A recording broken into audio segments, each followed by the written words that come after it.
Hey, it's time for story time with Steph.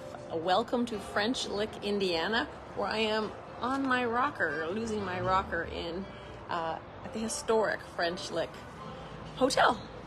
It sounds like a sexy name for a town, doesn't it? So I want to talk to you today about my story of getting here and what I sort of learned out of it, and perhaps something that you might be able to take away with you. So I left home at 4 a.m., stopped in 2 provinces, 3 states, 4 time zones. How does that work? 3 planes, drove 2 hours.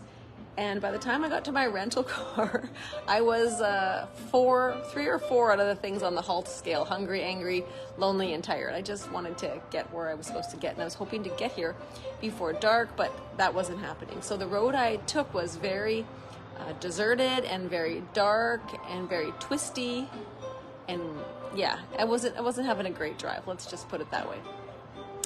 So I guess I wasn't going the speed limit, perhaps, and this car was following very close to me. So I pulled over to the side of the road for them to pass, but they didn't pass. They stopped very close behind me, and I thought immediately that maybe it was the police. But then I realized it wasn't the police, and a woman got out of her car and she came to my window. So I rolled down my window, at which point she nicely, very kindly told me that my rear taillights weren't working. And that was sort of the end of that story. But it wasn't the end of that story, because after she left, I burst out in tears because I realized that I was so scared. I was so scared because I was in this dark, deserted road, pulled over to the side. Someone was coming up to my car. I didn't know what to do, but I rolled down the window anyway.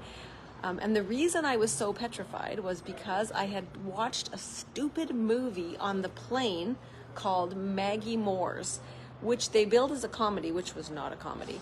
It was full of murders, and it was full of, specifically the murders were of women in cars. So when I pulled over and this stranger approached my car, I was panicking inside.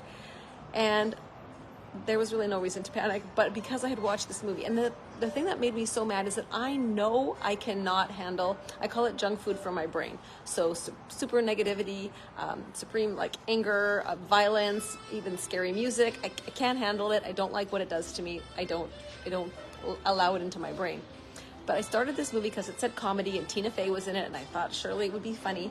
But literally seven and a half minutes into the movie, I looked at the timeline and I'm like, I don't know if this movie's for me. But I'd already invested 7 minutes of my time, and surely other grown-ups watch movies like this, and I could too. So I kind of forced myself to watch this movie, which was a very stupid move, and it led to basically an emotional breakdown 4 hours later in the middle of nowhere, Indiana.